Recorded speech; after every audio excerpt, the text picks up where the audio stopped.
Integration के इस question को करने से पहले Kings rule with trigonometry functions इसको समझेंगे। देखो क्या होता है ये रूल। अगर आपके पास इस तरह का है integration -a to a, suppose इस तरह का इंटीग्रेशन है आपके पास, मान लीजिए ये है इस तरह का g(x) ठीक है। तो इसका सॉल्यूशन बोला जाता है कि 0 to a g(x) plus g(-x) dx, ऐसा इसका सॉल्यूशन बना जाता है। यहाँ पर gx क्या होगा, gx को हम मान सकते हैं, मान लीजिए फंक्शन ऑफ x, हमारे वाले केस के हिसाब से देखा तो इसको 1 प्लस e⁻x ले सकते हैं इसको, gx को, है ना। तो यहाँ पर इस इक्वेशन में g-x अगर हमको चाहिए तो x की जगह -x रखेंगे तो ये क्या बनेगा, फंक्शन ऑफ -x बनेगा, जहाँ जहाँ x है वो -x हो जाएगा। ये e⁻x होगा यानी 1/e⁻x हो जाएगा। इसको और थोड़ा ऊपर ले जाएंगे, ex ऊपर आ जाएगा और ये फंक्शन ऑफ -x आ जाएगा और नीचे 1 प्लस ex हो जाएगा। अब जब इसमें रखेंगे तो यहाँ क्या हो जाएगा, integration of -a to a g(x) dx। इसको हम कैसे लिख पाएंगे, 0 to a लिख देंगे और इन दोनों को ऐड करेंगे तो देखो फंक्शन x है ना और ex, यानी ये ऐसा आ जाएगा, फंक्शन ऑफ x प्लस हो जाएगा e⁻x फंक्शन ऑफ -x, नीचे एलसीएम आ जाएगा क्योंकि कॉमन है ना ये, 1 प्लस e⁻x dx, ऐसा बन जाएगा ये। अब यहाँ से दो कंडीशन निकलती है। पहली क्या कि फंक्शन x अगर हमारे पास ऑड है और यह फंक्शन x हमारे पास इवन है। अगर फंक्शन x इवन है, if function x is even, even का मतलब क्या है कि जो फंक्शन x है इसकी वैल्यू अगर x की जगह माइनस रखते हैं तो ये इक्वल आती है। तो इस केस में हम बोलते हैं फंक्शन x क्या है, इवन है, तो इवन हो जाएगा। तो इस केस में हमारा ये इंटीग्रेशन कैसा बनेगा, अगर केस इवन वाला होगा तो हमारे पास इंटीग्रेशन जो मिलेगा -a to a g(x) dx, ये बन जाएगा देखो 0 to a। अब क्या फंक्शन -x के बराबर होगा, x के बराबर, तो यहाँ पर क्या होगा, फंक्शन x कॉमन आ जाएगा, है ना। यहाँ पर मिलेगा 1 प्लस ex और नीचे भी 1 प्लस ex है और dx, ये जो है कैंसिल कर देगा इसको। फाइनली ये क्या आ जाएगा, 0 to a हो जाएगा और ये हो जाएगा फंक्शन ऑफ x dx। कहने का मतलब फंक्शन x इवन है तो इंटीग्रेशन हमारा बन जाएगा -a to a g(x) dx, यानी इसका सॉल्यूशन ये होगा। कब, जब फंक्शन x इवन है।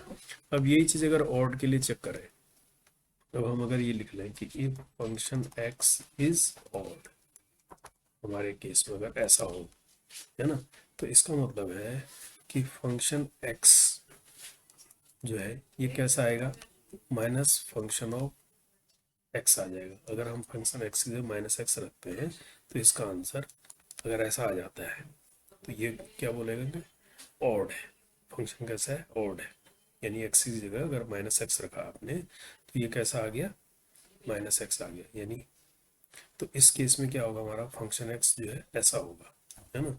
तो तब क्या कहलाएगा ये देखो, -a to a g(x) dx, ये कैसा बनेगा, 0 to a, अब ये बीच में माइनस आ जाएगा ना यहाँ पर, यानी फंक्शन x यहाँ पर क्या हो जाएगा, माइनस हो जाएगा ex फंक्शन ऑफ x, ऐसा हो जाएगा और नीचे हो जाएगा 1 प्लस ex dx। अब इसको फर्दर सोल्व करेंगे तो क्या आएगा ये, है ना। ये मैं आपको समझा रहा हूँ कि दोनों केस अगर होंगे आपके पास तो क्या होगा, तब ये हो जाएगा, अब फंक्शन x कॉमन आ जाएगा, अब 1 प्लस माइनस ex हो गया, नीचे होगा 1 प्लस ex। अब इस केस में नीचे से कैंसिल नहीं होगा ये, है ना, यानी अब इसको फर्दर इंटीग्रेट करना पड़ेगा। अगर ये क्या होगा, ऑड होगा अगर फंक्शन gx, तो उस केस में gx dx ऐसा होगा। अब इसको हम अप्लाई करेंगे अपने क्वेश्चन पर, है ना। तो ये तो मैंने आपको ब्रीफ में समझा दिया कि ये जो है किंग्स रूल किस तरह से काम करता है। अब हमारे केस में देखो, ये वाला देखो LHS, है ना, लेफ्ट हैंड साइड देखो, जिसकी दी है वो क्या है, -π/2 से लेकर π/2 तक है ये, और ये है 96x² cos² x, नीचे है 1 प्लस ई की पावर एक्स डी एक्स, है ना। अगर हम इसको फंक्शन एक्स मान लें ऊपर वाले को, है ना, ये तो मानेंगे अब, यहाँ देखो, है ना, जी एक्स जो है हमारे पास ये पूरा का पूरा है, तो इसमें से फंक्शन एक्स क्या है हमारे पास, फंक्शन एक्स तो ये बचा 96 x square cos square x. अगर हम इसमें एक्स की जगह माइनस रखते हैं तो क्या आता है, ऑड आता है कि वन आता है, देखो माइनस एक्स रखेंगे तो ये एज इट इज ही रहेगा, क्योंकि स्क्वायर है ना ये। तो इसका मतलब ये क्या आ रहा है, फंक्शन एक्स ही आ रहा है। इसका मतलब फंक्शन क्या है, that is function x is क्या है, इवन है हमारे पास हमारे केस में। तो जब फंक्शन एक्स इवन है तो इस जी एक्स का जो सोल्यूशन आ रहा था वो क्या आ रहा था, फंक्शन एक्स डी एक्स आ रहा था। इसका मतलब ये जो आया हमारे पास, ये 0 to π/2 बन गया, है ना। ये देखो 0 to ये हो गया था ना, मैंने तो 0 to π/2 हो गया, और ये फंक्शन एक्स ही रहेगा, यानी फंक्शन एक्स डी एक्स रहेगा इसका सोल्यूशन। एल एच एस अब ऐसा बन गया, है ना। तो अब दोबारा से मैं फंक्शन एक्स रखूंगा तो फंक्शन एक्स क्या हुआ, ये वाली चीज़ आ गई न्यूमरेटर वाली चीज़, यानी 96 x square cos square x D x, ये मेरे पास इसका सॉल्यूशन आ गया। अब इसको मुझे फर्दर सोल्व करना है एलएचएस को, और आरएचएस की फॉर्म में लाना है, ताकि मैं अल्फा बीटा के लिए इसको कंपेयर कर पाऊँ। तो कैसे सोल्व करेंगे इसको, देखो इसको कुछ मान लेते हैं हम, यानी इसको ऐसे देख लेते हैं।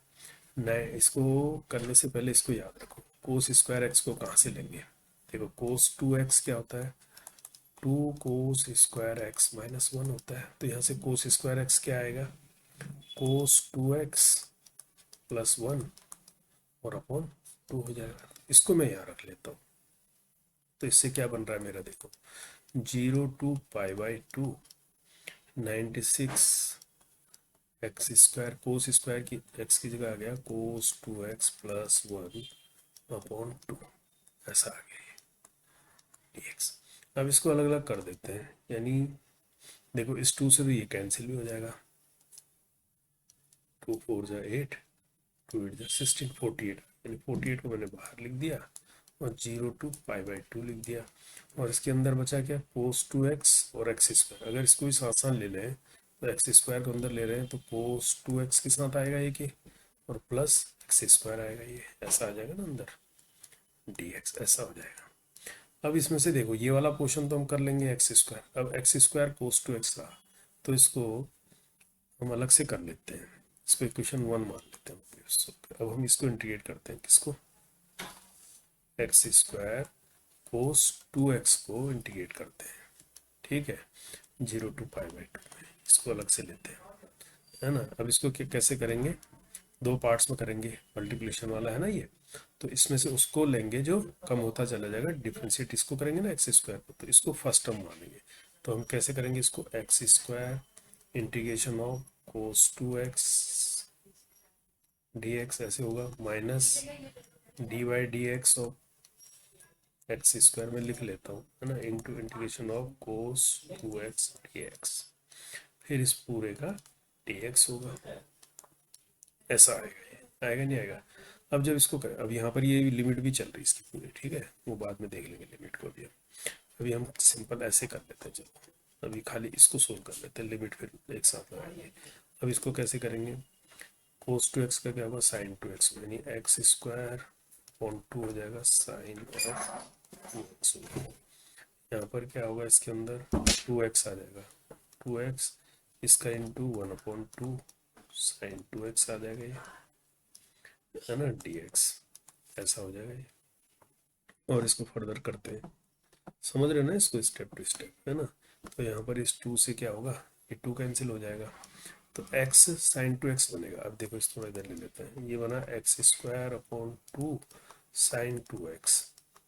अब फिर इसको पार्ट मेथड से यूज करते हैं, x और साइन 2x है ना। अब फिर x को फर्स्ट टर्म लेते हैं, अब माइनस बाहर रख लेते हैं, इसमें ब्रैकेट लगा देता हूँ मैं, x फर्स्ट टर्म हो गया, इंटीग्रेशन ऑफ साइन 2x होगा, dx होगा, फिर माइनस होगा, इंटीग्रेशन के अंदर dy/dx ऑफ x होगा, फिर इंटीग्रेशन साइन 2x होगा, dx होगा, फिर इस पूरे का dx होगा, ऐसा होगा ये, ठीक है। अब यहाँ पर आ जाओ, x square upon 2 sign 2x हो गया ये, ठीक है, और इसके अंदर क्या आ गया, साइन 2x का माइनस कोस 2x है ना, यानी माइनस x अपॉन 2 कोस 2x आ गया ये, यहाँ पर डी एक्स ऑफ एक्स कितना आ गया, 1 आ गया, है ना।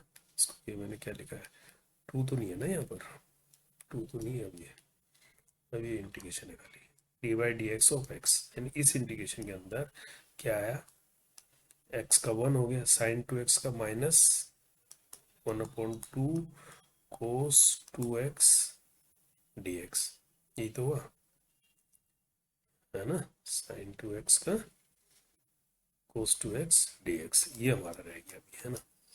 अब देखो, अब कोस 2x का दोबारा से इंटीग्रेशन होगा, और ये कैसे आ जाएगा, आप शॉर्ट में भी कर सकते हो, मैं स्टेप टू स्टेप आपके लिए कर रहा हूँ ताकि आपको पता लगे कि क्या हो रहा है ना। अब ये माइनस है, पहले इसको अंदर ही लिख लेते हैं, -x/2 कोस 2x, है ना। ये माइनस माइनस तो क्या हो जाएगा, प्लस हो जाएगा, और यहाँ आ जाएगा 1/4, और इसका क्या होगा, साइन 2x। समझ गए, नहीं समझ गया। अब जब ये माइनस अंदर जाएगा, फाइनली क्या आ रहा है, देखो, x²/2 sign of 2x, minus को गया प्लस x/2 कोस 2x, और ये हो जाएगा -1/4 साइन 2x। ये किसका आया, इसका इंटीग्रेशन आया, यानी इस वाले पार्ट का आया। तो अब जब इसको रखेंगे, अब हम देखो एक साथ रखेंगे इसको, हमारे पास तो ये था ना, हमारे पास था 48 0 to π/2, ये था x² कोस 2x प्लस x² dx, ऐसा था ये। इसका सॉल्यूशन अब क्या आ रहा है, देखो, ये 48 हो गया बाहर, है ना, और इस वाले का तो क्या आ गया, x² कोस 2x का ये आ गया, ये वाला पूरा, समझ रहे हो, यानी इसको मैं ऐसे लिख रहा हूँ, लिमिट के अंदर लगा दूंगा, इसको दूंगा x²/2 sine 2x plus x/2 cos 2x minus 1/4 sine 2x, यहाँ तक हो गया ये है 0 से π/2 तक, 0 to π/2। फिर ये प्लस वाले का जब होगा इंटीग्रेशन, प्लस वाले का क्या होगा, x³/3 हो जाएगा, ये 48 बाहर से है, 3 यहाँ लिख देता हूँ, इसको x³ लिख देता हूँ, समझ रहे, इसको लिख दिया मैंने 0 to π/2, ये समझ गया। अब देखो, अब ये राइट साइड में जो हमारे पास ये आ गया है ना, इंटीग्रेशन तो हो चुका है इसका, अब हमने इसको लिमिट रखनी है, अपर लिमिट और लोअर लिमिट। तो कैसे रखेंगे, हमने ये किया, देखो 48 बाहर है, अब सबसे पहले अपर लिमिट रखेंगे, यानी π/2 रखेंगे इस पूरे में। तो π/2 देखो, जहाँ जहाँ ये साइन 2x है, अगर 2 π/2 करेंगे तो क्या जाए, साइन पाई बन जाएगा, यानी ये भी कोस 2x कोस पाई बन जाएगा, ये साइन पाई बन जाएगा। अब देखो पहले वाले में जब रखेंगे तो साइन पाई क्या होता है, 0 होता है, तो पहले वाली टर्म तो 0 आ जाएगी, है ना, और दूसरी वाली टर्म क्या आ जाएगी, π/4 आ जाएगी, x/2 की जगह आ जाएगी π/4, और कोस पाई बन जाएगा, ये कोस पाई की वैल्यू क्या होती है, -1 हो जाएगी, समझ गए, समझ गए। और ये वाला भी साइन पाई होगा तो ये भी 0 हो जाएगा, ये 0 हो जाएगा, ये तो ऐसी आ गई अपर लिमिट रखने पर, upper limit minus lower limit करेंगे। अब जब इसके अंदर रखेंगे तो ये 0 होगा, x 0 है, 0 रख दिया, पूरा 0 हो गया, ये भी 0 हो गया, यहाँ पर साइन 0 की वजह से पूरा 0, यानी ये पूरी जो है लोअर लिमिट रखने पर ये 0 हो जाएगा, ये आ जाएगा ऐसा।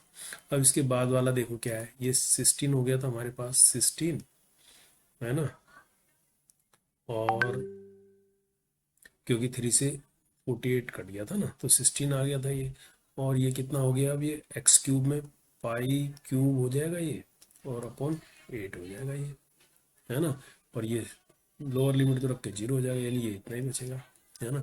तो अल्टीमेटली देखो ये क्या आ जाता है, 48, है ना, -π/4, ऐसा आ जाएगा ये, और यहाँ बच जाएगा ये 16π³/8, यही तो हुआ ये। अब इसको फर्दर कर देंगे तो इससे आ जाएगा 12, कैंसिल हो जाएगा, इससे हो जाएगा 2, है ना, यानी -12π प्लस 2π³, ये आ गया हमारा LHS, ठीक है। अब RHS क्या दिया है, ये देखो, RHS देखो इसने क्या दिया है, RHS को देखेंगे तो इसने RHS दिया है हमने को पाई और अल्फा π² बीटा, है ना, पाई बाहर किया है इसने, है ना, और अल्फा π² प्लस बीटा, ऐसा दिया है RHS, यानी इसको RHS के बराबर रखना पड़ेगा। तो इसके लिए इसने क्या किया, पाई को कॉमन लिया है, तो यहाँ पर भी हम पाई को कॉमन लेंगे, और यहाँ पर बनेगा 2 पाई स्क्वायर वाले को पहले लिख लेंगे और यहाँ -12 बचेगा। ये हो गया अब RHS के बराबर, यानी pi alpha pi square plus beta. हो गया नहीं हो गया। अब कंपेयर करेंगे तो देखो अल्फा कितना निकला है, 2 के बराबर निकल रहा है, और बीटा कितना निकल रहा है, -12 निकल रहा है। और फाइनली पूछा है इसने अल्फा प्लस बीटा का होल स्क्वायर, यानी 2 - 12 का whole square is equal to -10 का होल स्क्वायर इक्वल टू हो गया 100। तो ये आंसर हो जाएगा 100 इसका फाइनली। ठीक है, तो इस तरह से ध्यानपूर्वक इस कैलकुलेशन को करेंगे तो आंसर आ जाएगा। तो 100 यानी सी इसका राइट आंसर है। ओके।